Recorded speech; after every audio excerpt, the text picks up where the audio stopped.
Friends, இன்னைக்கு நம்ம இந்த வீடியோவில் என்ன பார்க்க போகிறோன்னா செகண்ட் இன்ட்ரெஸ்டிங் ஸ்டோரி. இந்த ஸ்டோரி வந்து இந்த புக்லேருந்து தான் எடுத்த இந்த grandma's bag of story written by Sudha Murthy. இந்த செகண்ட் ஸ்டோரி நேம் வந்து காவேரி அண்ட் தி தீஃப். இதில் வந்து காவேரி வந்து ஒரு ஹார்ட் ஒர்க்கிங், ரொம்ப கஷ்டப்பட்டு குடும்பத்துக்கு வந்து காசு ஏர்ன் பண்ணி தருவாள். அதுக்கப்புறம் அவளோட ஹஸ்பண்ட் ரொம்ப லேசியாக வீட்டிலே தான் இருப்பான், ரொம்ப லேசியாக இருப்பான். அப்போது வந்து அவனுக்கு வந்து ஒரு சின்ன லேண்டு தான் இருக்குது. அந்த லேண்டுக்கு பக்கத்தில் வந்து ஒரு டெம்பிள் இருக்குது. அந்த டெம்பிளில் இருக்கிற ஒரு தீ வந்து இந்த காவேரியை பார்த்துட்டே இருக்கான். அவன் நினைக்கிறான் அந்த காவேரி வந்து ரொம்ப இன்னசென்ட், இவக்கிட்ட நம்ம எப்படியாவது பேச்சு கொடுத்து இவக்கிட்ட இருக்கிற எல்லா ஜுவல்லரிஸும் நம்ம திருடலாம் அப்படின்னு நினச்சி இவன் ரொம்ப பிளான் போட்டு அதுக்கப்புறம் நெக்ஸ்ட்டு ஈவினிங் இவக்கிட்ட போய் பேச்சு கொடுக்குறான். எனக்கு இந்த லேண்டு தெரியா, நான் ஒரு 1000 வாங்கிக்கிறேன், 2000 வாங்கிக்கிறேன், இல்லை 5000க்கு நான் வாங்கிக்கிறேன் அப்படின்னு சொல்லி இவன் கூட பேச்சு கொடுக்குறான். காவேரி வந்து ரொம்ப திங்க் பண்ணுறான், என்ன இவன் ரொம்ப ஓவராக பண்ணுறானே, ஏதோ இதுக்கு பின்னாடி இருக்கு அப்படின்னு நினச்சிக்கிறான். அப்போது இந்த தீஃப் வந்து என்ன பண்ணுறான், எனக்கு இந்த லேண்டு கொடுத்துரு ப்ளீஸ் அப்படின்னு ரொம்ப கெஞ்சிக்கிறான். காவேரி சொல்கிறான், இல்லை கொடுக்க முடியாது, இதுக்குள்ளே ஒரு புதையல் இருக்குது, அந்த புதையலை தான் இப்போ நான் தேடுறதுக்கு ட்ரை பண்ணுறேன், இந்த புதையலை நான் தேடி கண்டுபிடிச்சதுக்கப்புறம் நான் ரொம்ப ரிச் ஆயிடுவேன், ஸோ நீ இந்த இடத்த விட்டு கிளம்பிடு, நான் இந்த லேண்ட் உனக்கு ஒன்று தரமாட்டேன் அப்படின்னு சொல்லிட்டு வீட்டுக்குள்ளே போயிட்டான். அப்போது இந்த தீஃப் வந்து அவளோட வேர்ட்ஸை ஃபுல்லாக நம்பிட்டு நைட்டு வரைக்கும் இந்த மரத்து பின்னாடியே ஒழிஞ்சு அவன் என்ன நடக்குதுன்னு பார்த்துக்கிட்டே இருக்கான். நைட்டு ஆனதுக்கப்புறம் இவன் அந்த லேண்டுக்கு வந்து ஃபுல்லாக டீப்பாக டிக் பண்ணுறான். ஆனால் அவனுக்கு எதுவுமே கிடைக்கல. மறுநாள் எழுந்து ஓடிடுறான். அப்போ காவேரி வந்து ரொம்ப சர்ப்ரைஸ் ஆயிடுறான். ஏன்னா அவள் லேண்டு ஃபுல்லாக டிக் ஆயிருக்கு. அவள் ரொம்ப ஹாப்பியாகிறான். ஏன்னா அவளோட டிக்கிங் வேலை மிச்சமாயிடுச்சு.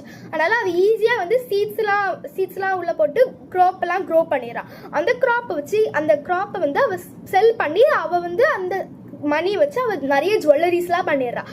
இந்த நியூஸ் வந்து தீவுக்கும் பரவி அந்த தீஃப் வந்து ரொம்ப ஆங்கிரி ஆயிடுறான். எப்படின்னா, ஏன்னா அவன் வந்து அந்த காவேரி வந்து இந்த தீஃபே ட்ரிக் பண்ணிட்டான். அதனால் அந்த தீஃப் வந்து இப்போ வந்து ஒரு ட்ராவலராக வந்து என் வீட்டுக்கு போயிட்டு எனக்கு ஷெல்டர் கொடுங்க, நான் ஒரு ட்ராவலர் ப்ளீஸ், நான் நாளைக்கு போயிடுவேன் அப்படின்னு சொல்லி அவன் ஹஸ்பண்ட் கிட்ட பேச்சு கொடுக்குறான். அந்த ஹஸ்பண்டும் எதுவும் நினைக்காம சரி நீங்கள் இந்த இடத்த யூஸ் பண்ணிக்கோங்க அப்படின்னு சொல்லிட்டு அவன் தூங்க போயிடுறான். அப்போது இந்த காவேரி திரும்பியும் ஐடென்டிஃபை பண்ணிட்டு அவன்கிட்ட சத்தமாக சொல்கிறான், நான் வந்து அந்த செவரில் வந்து ஒரு ஜுவல்லரிஸை ஒழிச்சு வச்சுருக்கேன், அது பத்திரமா பார்த்துக்கோங்கன்னு அவன் ஹஸ்பண்ட் கிட்ட நல்லா கத்தி சொல்கிறான், அந்த தீஃப் கேட்குற மாதிரி. அதனால அந்த ஹஸ்பண்ட் வந்து நீங்கள் வெளியில் போய் படுத்துக்கோங்க, அந்த விராண்டாவில் போய் படுத்துக்கோங்க, நாங்கள் டோர்ஸ்லாம் க்ளோஸ் பண்ணிடுவோம் அப்படின்னு சொல்லிட்டு அவன் தூங்க போயிட்டான்.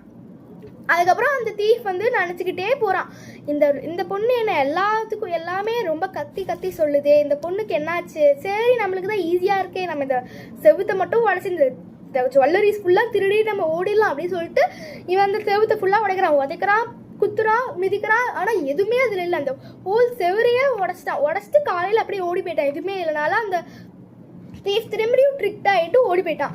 அப்போ வந்து அந்த ஹஸ்பண்ட் வந்து காவேரி கிட்ட சொல்கிறான், ஐயோ இங்கே பாரு எப்படி உடச்சி வச்சிருக்கான் அப்படின்னு சொல்லிடுறான். அந்த காவேரி வந்து சொல்கிறான், சிரிச்சுக்கிட்டே சொல்கிறான்,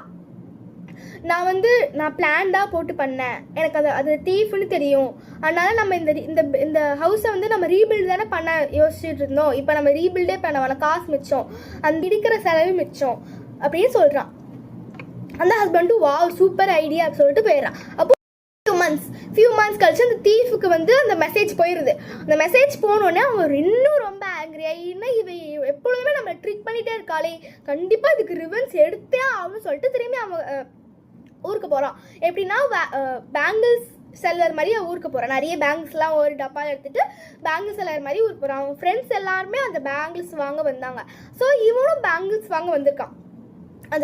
ஸோ அந்த பேங்கிள்ஸ் 2 வாங்கிட்டு திரும்பி ஐடென்டிஃபை பண்ணியிருக்கா, இவன் நம்ம ட்ரிக் பண்ண தீஃப் தானே, ஸோ இவனை நம்ம திரும்பி ட்ரிக் பண்ணலாம், இவன் நம்மளுக்காக தான் வந்திருக்கான் அப்படின்னு சொல்லிட்டு இவன் ஐடென்டிஃபை பண்ணிவிட்டு அவன் ஃப்ரெண்ட்ஸ் கிட்ட சொல்கிறான், நான் வந்து ஒரு ஃபாரஸ்ட்டில் வந்து நிறைய ஜுவல்லரிஸ் பார்த்தேன், அது நான் நாளைக்கு போய் எடுக்க போகிறேன், யாரெல்லாம் என் கூட வரீங்க அப்படின்னு சொல்லியிருக்கும் போது தீஃப்னு சொல்கிறான், அந்த ஃபாரஸ்ட்டில் இப்படிலாம் இருக்கா, சரி நம்ம அங்கே போயிட்டு யாருமே உள்ளே வராத மாதிரியே நம்ம பண்ணிவிட்டு நம்மளே போய் எடுத்துகிட்டு வந்துடலாம் அப்படி சொல்லிட்டு அந்த ஃபாரஸ்ட் போகிறான். அந்த ஃபாரஸ்ட் போனோடனே அவனுக்கு எதுவுமே கிடைக்கலாங்க. எல்லா ட்ரீஸையும் கட் பண்ணி மேலே கீழே ஏறி பார்க்குறான். ஆனால் அவனுக்கு எதுவுமே தெரியல. இப்போ வரைக்கும் அந்த ஃபாரஸ்ட்லேயே தான் இருக்கான் அவன். இந்த ஸ்டோரியோட மாரல் என்னென்னா, நம்ம எப்பொழுதுமே பிரேவாக இருக்கணும். எந்த ஒரு சிச்சுவேஷன்லையும் நம்ம குவிக் விஷயமும் நம்ம ஷார்ட்கட்டில் போனால் கிடைக்காது. எப்பொழுதுமே ஹார்ட் ஒர்க் பண்ணி ஒரு விஷயத்தை நம்ம எடுத்தாதான் அதுக்கு இருக்கிற பலனே நம்மளுக்கு வரும். தேங்க்யூ. பிடிச்சிருந்தா லைக் பண்ணுங்கள் அண்ட் சப்ஸ்கிரைப் பண்ணுங்கள். பாய்.